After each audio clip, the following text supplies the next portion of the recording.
package from White Mountain Knives, and I'm not sure if this knife is still available through them. However, I did a quick Google search. It is an exclusive Spyderco, and I did find at least one website that had this knife available at the moment. It's September 15th, 2021, and yeah, let's just go ahead. It's got just basic packaging, literally just a handful of peanuts in there, shipping peanuts, nothing crazy. There's no damage to the box from what I can tell. It's not folded in anywhere, so that is a successful shipping shipping option that they're utilizing. Box is free of damage. So yeah, without further ado, let's go ahead and open up this Manix 2 in brown G10 with M390 steel, and I'm very excited to open this up, and there's a little story behind why I might be so excited. The Manix 2 is at least one of the very first Spydercos I ever got, at least about 7 years ago, maybe 8 years ago. And I mean, holding this knife just brings back some, original Spyderco memories, and that snap is incredible. This knife is amazing, very ergonomic. Now, one thing I wanted to look at is the basically to see if it's milled out, and it is milled out. The liners in there are milled out, definitely, because the only reason I'm checking for that is, like I just mentioned, my very first Manix 2 was 7-8 years ago, and those liners were not milled out, and it actually that knife feels a lot heavier than this knife. This feels way lighter than that Manix 2, that one of the first Spydercos that I ever bought, which I do have right here actually.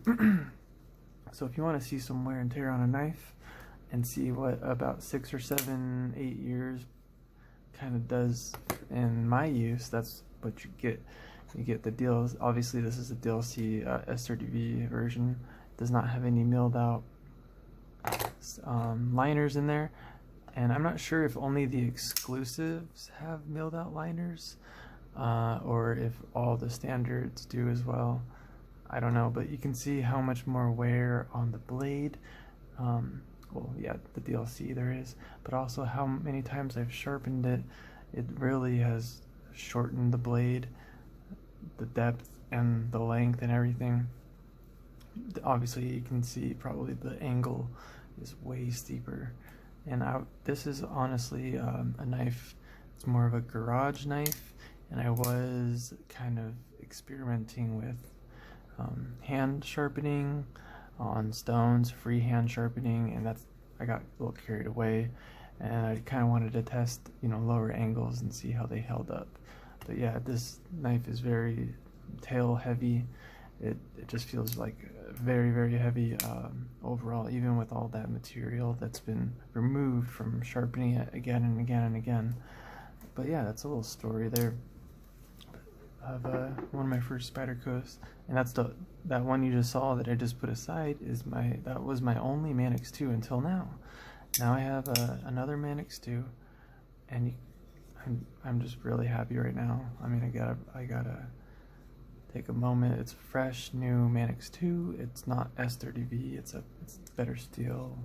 M390 is a steel that is kind of new to me. I don't have any knives in M390.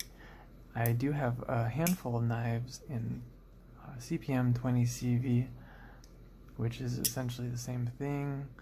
It is a different manufacturer, different brand, and I believe there is slight variations in the chemical composition or the metallurgy of the steels, like very minor differences.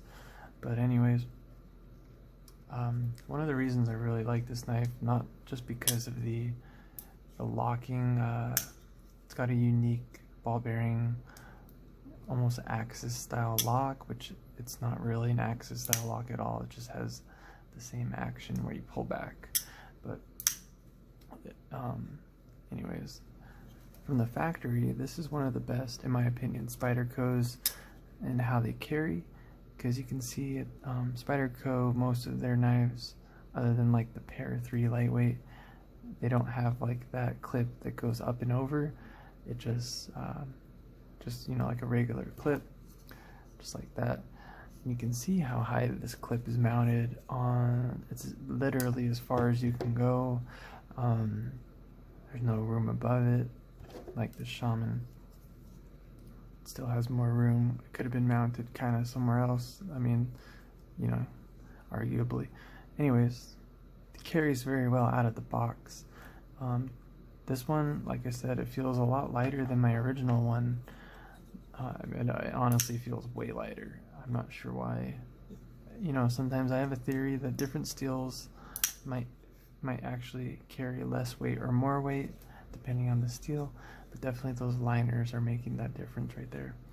And I don't know if a DLC coating, you know, on my original adds any weight. I don't believe a DLC would add more than 0.1 or maybe 0.2 ounces of weight at the most, but it's very smooth out of the box.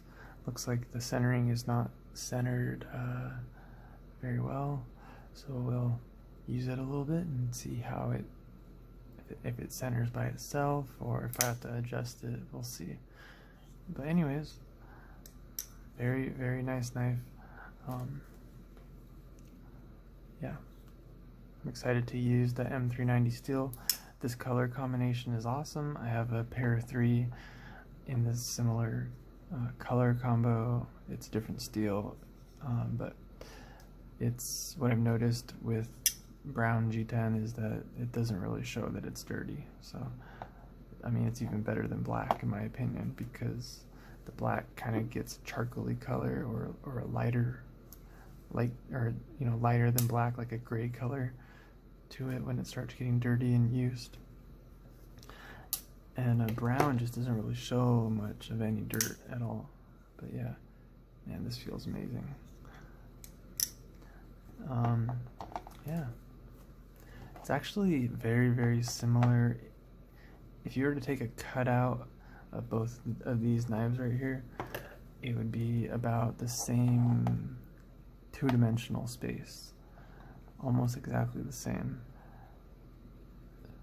So let's see if I can do that without damaging anything. So if we line up the pivots in the back,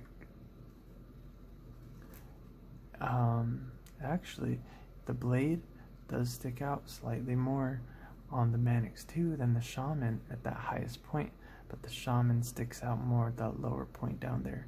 And obviously the Shaman is kind of more bulkier of a knife. These are two completely different ballparks of knives, even though they may be similar in kind of appearance.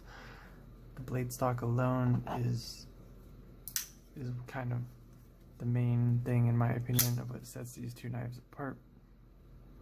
The blade stock on the Manix 2 is quite a bit thinner. It's like more laser beam. It's gonna be thinner behind the edge. You know, don't quote me on that. I believe it is thinner behind the edge. They both have forward choils. They both have a very similar or exactly the same sized spidey holes, and they both have similar sized handles even. Obviously you have the compression lock with the Shaman and contoured G10. Manix 2 has that ball bearing lock, and it does not have contouring. It's very flat, very you know, just like the PM2. The Manix 2 also has stainless steel liners, which, like I said earlier, these are milled out, and the Shaman has the nested liners with that compression lock setup. And if you look in there, I don't know if you can see, those nested liners are actually milled out as well. But yeah, you can see how much beefier this blade is on the Shaman. But the handles are pretty much the same. In my opinion, the handles for the Shaman are a little kind of smallish. They're kind of small for the knife blade and the blade stock and everything. One thing I've started to notice about knives is when they're folded in, how much is the nose tucked in there? Because if you were to accidentally break the nose, you know, if it's like the shaman, like you see here, if you were to break the tip even like a 1/4 inch, then it would start to be out of the handle when it's folded. Or if you were to sharpen this 1,000 times, similar to the Manix too, my original one, which is sharpened like crazy, all that material's removed, but the nose is still not sticking out of there, but it's starting to get close. It's closer than this one for sure. You can see the difference there. That's what sharpening in 7 years does. So take it a couple more years, that will eventually start to poke out. But right now it's not an issue. My issue with the shaman, I did mention this before in a previous video, is it's already from straight out of the box from the factory. You don't really have much room to work with when it comes to resharpening this knife. It's going to start poking out of that handle material. If you take some material off, resharpening it a couple times, maybe a dozen times or so. But yeah, the Manix 2 seems to be a little bit more better in that aspect that I've noticed. That nose is tucked deeper in there when it's folded, giving you much more room to resharpen it a whole bunch of times. And the thing that stands out is that forward choil is just solid. It's like a finger guard almost, you know, like a finger guard you have on some fixed blade knives. It feels similar when you're holding it like this, not using that choil, and that ramp up here is just perfect position. And the thickness is not thick enough where it needs to be contoured. I do like contouring. Obviously the edges are kind of slightly contoured, but it's thin enough, the G10, where it doesn't need to be contoured, whereas the shaman is actually quite a bit thicker, and that contouring is basically required for it to feel any ergonomic, and it is very ergonomic. The shaman is a very ergonomic knife, and does have not as intense of that choil like a finger guard area. You can see the finger guard is much better on the Manix 2, so a little bit more secure with that ramp too, whereas the shaman has a smaller finger guard and not much ramp at all. Although I do like a neutral handle position. That choil is nice and big, very good with gloves. But yeah, anyway, I'm very excited to use this knife, and check out the M390 steel, Bowler M390. It'll be a first. I know it's basically the same as 20 CV, but I'm still excited to have a new Manix 2 in my collection. And without, let me know if you have any questions or comments. Yeah, without further ado, thanks for watching this video, and let me know what you guys think. Thanks. Bye.